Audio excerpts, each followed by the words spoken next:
Hi, everybody. Here we are again for another installment of the one and only Ivan by Catherine Applegate. Here are some vocabulary words that we'll encounter today.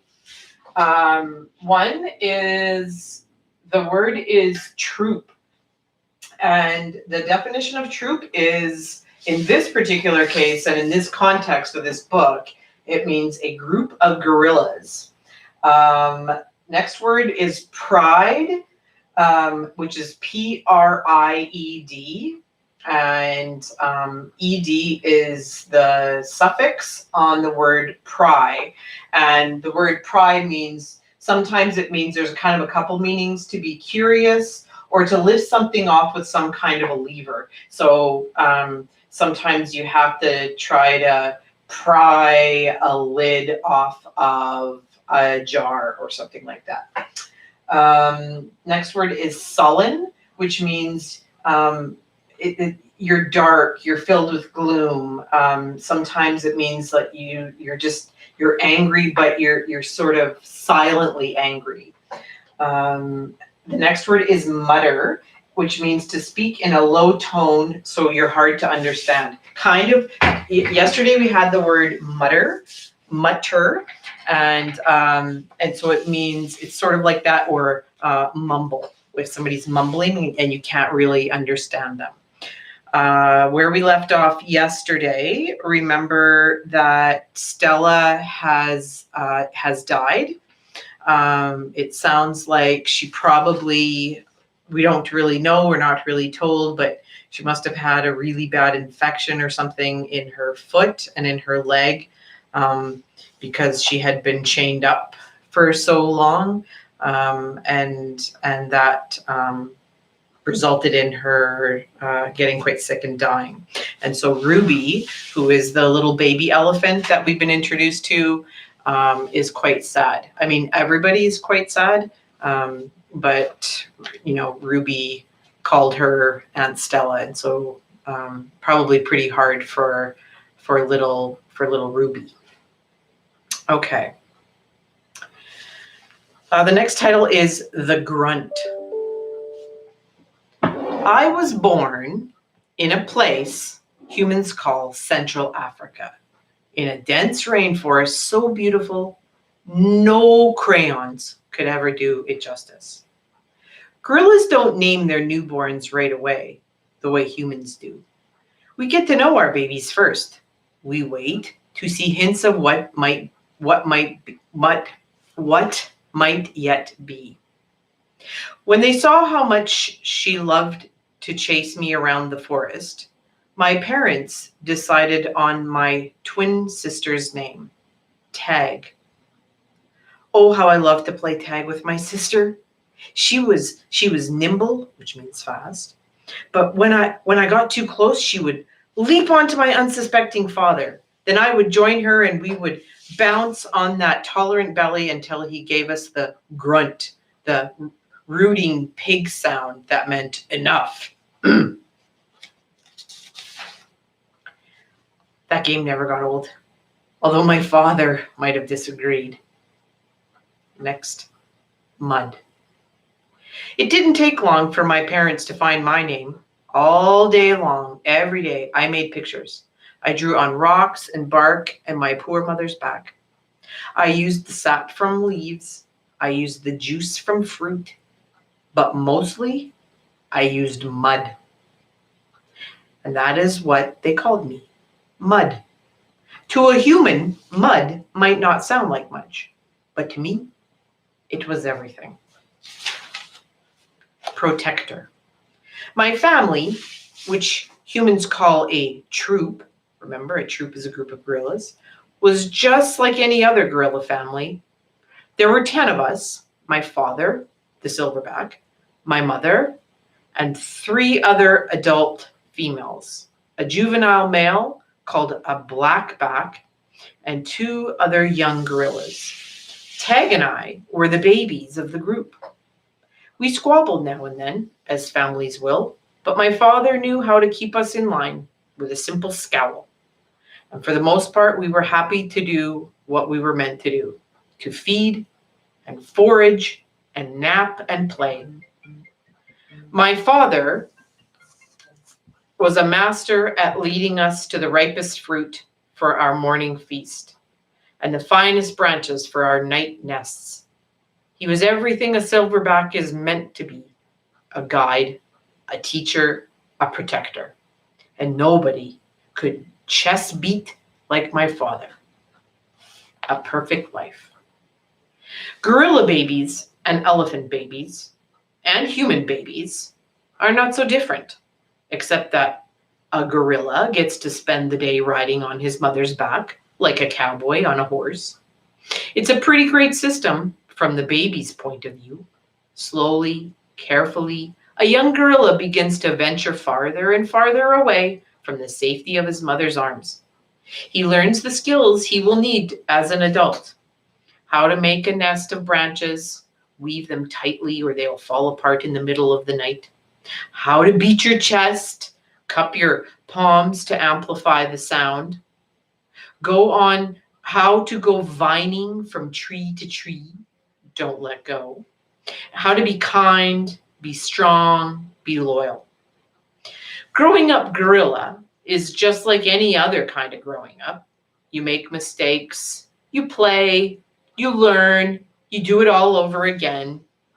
It was, for a while, a perfect life. One day, a still day when the hot air hummed, the humans came. Vine. After they captured my sister and me, they put us in a cramped, dark crate that smelled of urine and fear. Somehow I knew that in order to live, I had to let my old life die. But my sister could not let go of our home. It held her like a vine, stretching across the miles, comforting, strangling. We were still in our crate when she looked at me without seeing, and I knew that the vine had finally snapped. The temporary human. It was Mac who pried open that crate. Remember, pride is, in this case, means to lift something off, or to lift something off with some kind of a lever. So probably it was like a crowbar, and they pushed it in, and then they pushed down on the crowbar to get the lid off of the crate. It was Mac who pried open that crate. Mac who bought me, and Mac who raised me like a human baby. I wore diapers. I drank from a bottle. I slept in human beds. I sat in human chairs. I listened while human words swarmed around me like angry bees. Mac had a wife back then. Helen was quick to laugh, but quick to anger too, especially when I broke something, which was often. Here is what I broke while I lived with Mac and Helen. 1 crib, 46 glasses, 7 lamps, 1 couch, 3 shower curtains, 3 shower curtain rods, 1 blender, 1 TV, 1 radio, 3 toes, my own. I broke the blender when I squeezed 3 tubs of toothpaste and a bottle of glue into it. I broke my toes attempting to swing from a lamp fixture on the ceiling. I broke 46 glasses. Well, it turns out there are many ways to break glass. Every weekend, Mac and Helen took me in their convertible to a fast food restaurant where they ordered me French fries and a strawberry shake. Mac loved to see the expression on the cashier's face when he drove up and said, "Could I have some extra ketchup for my kid?" I went to baseball games, to the grocery store, to a movie theater, even to the circus. They didn't have a gorilla. I rode a little motorbike and blew out candles on a birthday cake. My life as a human was a glamorous one, although my parents, traditional sorts, would not have approved. hunger. In my new life as a human, I was well tended. I ate lettuce leaves with Thousand Island dressing and caramel apples and popcorn with butter. My belly ballooned. But hunger, like food, comes in many shapes and colors. At night, lying alone in my poo pajamas, like Winnie the Pooh, I felt hungry for the skilled touch of a grooming friend, for the cheerful grunts of a play fight, for the easy safety of my nearby troop, foraging through shadows. Remember what happened to Tag, I told myself. Don't think about the jungle. Still, sometimes I lay awake, wishing for the warmth of another just like me, asleep in a nest, in a night nest of tender prayer plant leaves. I liked having sips of soda poured into my mouth like a bubbling waterfall. But every now and then, I longed to search for a tender stalk of arrowroot, to feel the tease of a mango just out of reach. Still life. One day, Helen came home with something large and flat, wrapped in brown paper. "Look what I bought today," she said excitedly as she tore off the paper. "A painting to go over the living room couch." "Fruit in a bowl?" Max said with a shrug. "Big deal." "This is fine art. It's called a still life," Helen explained, "and I think it's lovely." I dashed over to examine the painting, marveling at the colors and shapes. "See," said Mac's wife, "Ivan likes it." Ivan? Ivan likes to roll up poop and throw it at squirrels, Max said. I couldn't take my eyes off the apples and bananas and grapes in the picture. They looked so real, so inviting, so edible. I reached out to touch a grape and Helen slapped my hand. "Bad boy, Evan, don't touch." She jerked her thumb at Mac. "Honey, go get a hammer and a nail, would you?" While Mac and Helen were busy in the living room, I wandered into the kitchen. A cake covered in thick chocolate frosting sat on the counter. Uh-oh. I like cake. Love it, in fact.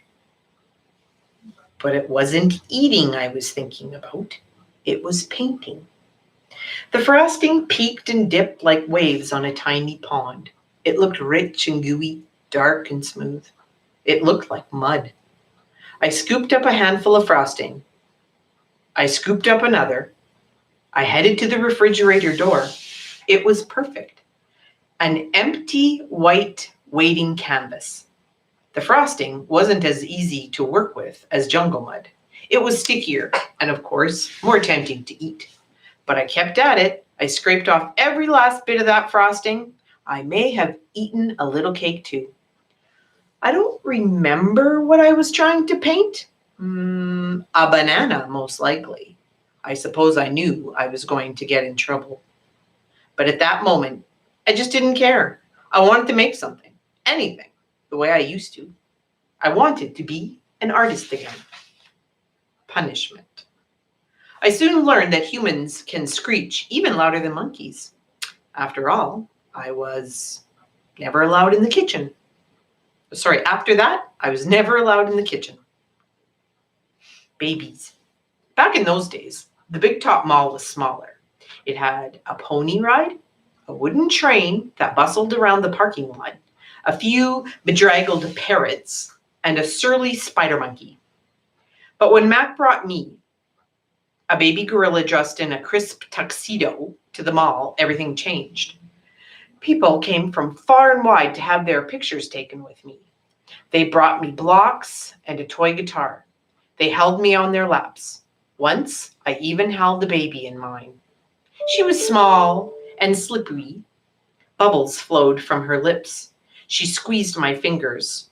Her rear was puffy with padding. Her legs bowed like bent twigs. I made a face. She made a face. And I grunted and she grunted. I was so afraid that she would fall that I squeezed her tightly, and her mother yanked her away. I wonder if my mother ever worried about dropping us. We always held on, but that's easier to do when your mother is furry. Human babies are an ugly lot, but their eyes are like our baby's eyes. Too big for their faces, and the world. Beds. One day, after many weeks of loud talking, Helen packed a bag and slammed the front door and never came back. I don't know why. I never know I never know the why of humans. That night I slept with Mac in his bed. My old nests are woven of leaves and sticks and shaped like his bathtub, cool green cocoons. Mac's bed, like mine, was flat, hot, without sticks or stars. Still, he made a sleeping sound, like the rumble my father used to make when all was well, a sound that came from deep inside his belly.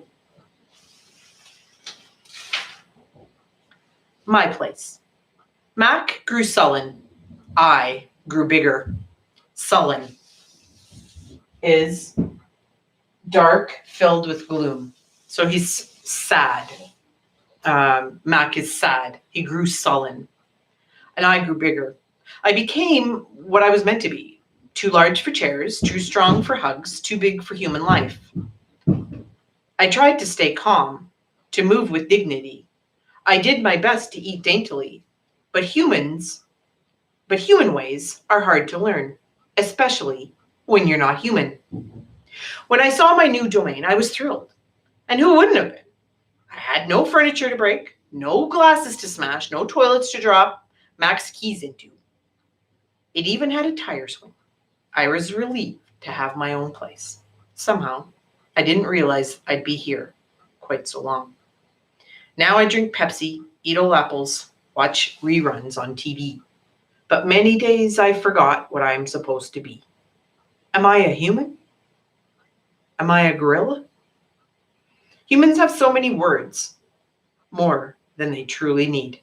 Still, they have no name for what I am. Okay, that's the end of the next part. So we learn a little bit more about Ivan and where he came from. And so we know that he was taken out of the jungle of Central Africa when he was just a baby gorilla. So there we go, the one and only Ivan by Katherine Applegate. And we will see you all tomorrow. Today is Thursday, April the 23rd. And so we'll see you tomorrow for another installment of the one and only Ivan. Bye, everybody.